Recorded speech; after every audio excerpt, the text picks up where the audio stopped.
Bullet point সাজিয়ে নিয়ে আসছে, যেটা বলবো এটা ব্রেন থেকে হারিয়ে যায় আর মনে রাখতে পারি না। জান নিয়েই তো টানাটানি, আমি মনে রাখবো কি? জান নিয়ে টানাটানি।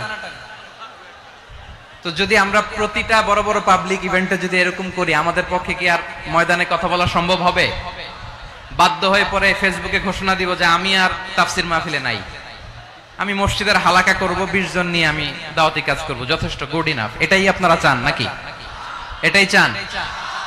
তো একটু মেহরবানি করে চুপ করা যাবে না? জায়গা না হলে পেছনে চলে যান, কিন্তু যারা থাকবেন চুপচাপ, আওয়াজ করা যাবে না। আল্লাহর ওয়াস্তে অনুরোধ করার পরে যদি এটা ভায়োলেট করেন, জবাব দিতে হবে আল্লাহর কাছে। খবরদার, আল্লাহর ওয়াস্তে বলেছি,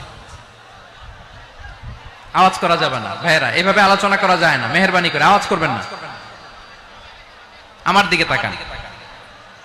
আজকে যে টপিকটা নিয়ে আমি আপনাদের সামনে কথা বলবো সেটা হচ্ছে আমাদের ধর্মীয় জীবনে, সামাজিক জীবনে, রাষ্ট্রীয় জীবনে ঐক্যবদ্ধ থাকার গুরুত্ব। The importance of unity in our life. আমরা ঐক্যবদ্ধ থাকতে চাই কি চাই না? এই আপনাদের গলার আওয়াজ। আমরা ঐক্যবদ্ধ জীবন যাপন করতে চাই কি চাই না? চাই। ঐক্যের কোনো বিকল্প নাই। গত 50 বছর তো দেখেছি এই ডিসইউনিটি, অনৈক্য, বিভেদ, বিচ্ছিন্নতা আমাদেরকে কোথায় নিয়ে গিয়েছে। এই যে দেখেন, কিছুদিন আগে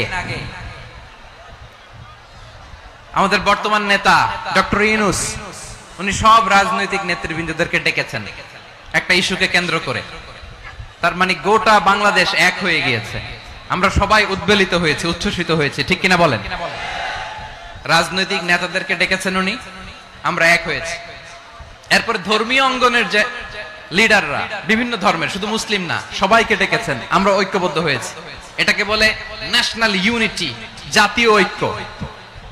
যে কোনো ধরনের কনস্পাইরেসি, ষড়যন্ত্র, আধিপত্যবাদ মোকাবেলায় জাতীয় ঐক্যের চেয়ে মুখ্য হাতিয়ার আর নাই।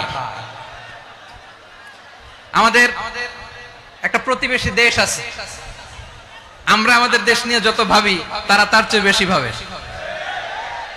কথা বুঝতেছেন না? আরো ভেঙে বলতে হবে। আমরা আমাদের দেশ নিয়ে যত উদ্বিগ্ন, এদের আরো টেনশন বেশি। বলেন, আমাদের দেশে শান্তি আছে না নাই?